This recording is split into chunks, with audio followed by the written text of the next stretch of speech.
Ay po, good evening. So, ngayon po ay fast forward tayo. Tapos na tayo sa chapter 1 ng First Nephi. So, punta tayo sa chapter 2, 3, and 4. Ready? Let's go. Tara! Ayan na nga. So, chapter 2 tayo, no? Yung chapter 2, it talks about Lehi, no? Visionary man. He's a visionary man. And then yung ngayong description talaga niya sa kanya, yung kanyang anak na si Nephi, ano? And then, alam nyo ba, si Lehi ay napakayaman din niya. Marami siyang ari-arian, properties, ano? Dami siyang, sa panahon nila, talagang mayaman siya. And then, what happened? Nilisan niya yung kanyang tahanan. Umalis siya dahil, yun nga, sinunod niya yung kautusan ng Diyos na lisanin ng Jerusalem. At alam niyo ba kung saan siya nakatira? Tumira sila ngayon sa tent. Pumunta sila sa wilderness, and then dala niya kanyang pamilya sa wilderness, and then ang direction nila talaga dun sa may bunganga ng Red Sea banda. Ito yung description dun sa kanilang pagbiyahe, ano? Umalis sila sa Jerusalem. And then ngayon, dun sa chapter 2 nito, nakikita natin kung gaano ka tigas na puso ng dalawa niyang anak, si Laman and Lemuel. Nagmumurmur ito mga to. Pero kagandahan kay Nephi, ito yung isa sa talagang pinakamabait. Aside from Sam, na may isa pa siyang anak na mabait din naman. Pero si Nephi ang talaga, kumuha ng attention. Kasi sabi nga niya, napakita sa kanya ang Diyos mismo. Nakita sa kanyang Panginoon. And then doon sa verses to 19 and 20, mababasa natin dito sa si Nephi. Ang ganda dito yung sinabi niya dito eh.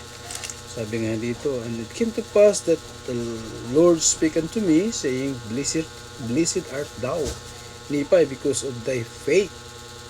For thou hast sought me diligently with whole lowliness of heart, and inasmuch as ye shall keep my commandments, ye shall prosper, and shall be led to a land of promise, yea, even a land which I have prepared for you, yea, a land which is choice above all other lands.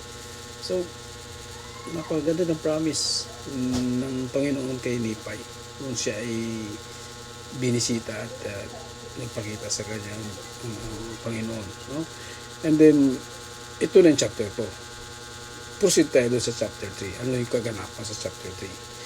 Si Lehi, inutusan niya, nagkaroon siya uli ng commandments, na receive niya yung commandments from God, from Heavenly Father, na kailangan niyang utusan yung kanyang mga anak na bumalik sa Jerusalem. Ito yung maganda. Bakit?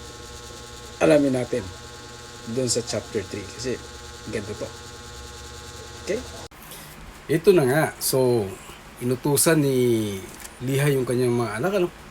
Kailangan nilang bumalik sa Jerusalem. Ano kaya rason? Bakit kailangan bumalik? Alam niyo ba na napakahalaga para kay Lehi ang talaan ng kanyang mga angkan, or tinatawag natin sa English na genealogy. So sa panahon natin ay ito yung family history kung saan nakikita natin yung ating mga ninuno. So saan tayo nanggagaling. So ito yung mahalaga. Kaya inutos ni Lehi ngayon sa kanyang mga anak na bumalik, kunin yung talaan ng mga ninuno nila, genealogy, na kung saan ang may hawak nito ay si Laban. Alam niyo ba si Laban, napakapangyarihan niya, napakatuso nito.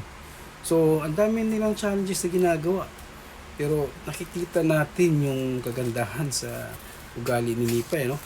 Sinasabi niya dun sa chapter 3 verse 7, at ito nga bababasa natin dito. Sabi dito, and it came pass that I, Nephi, said unto my father, I will go and do the things which the Lord had commanded. For I know that the Lord giveth no commandments unto the children of men, save he shall prepare a way for them that they may accomplish the thing which he commanded them. Ganda dito ng kanyang tugon, ano? Napakaganda yung kanyang attitude, how to respond, how to follow the commandments. Although yung tatay niya, alam niya, it's a visionary man, a prophet of God. And then, yun na nga, yung challenges na yun, nalampasan nila, they are protected by God, and then, kahit anong ginagawa nila, no? And then, doon nga sa chapter 4 naman, makikita natin, doon sa verse 6, kung saan, nakita kasi ni Nipa yung example ng panahon ni Moses, paano siya pinoprotektahan ng Diyos. At dito, ito yung pinanghawakan niya. Sabi niya dito sa verse 6, and I was led by the Spirit, not knowing beforehand the things which I should do. Ito yung pinaka-testimony niya.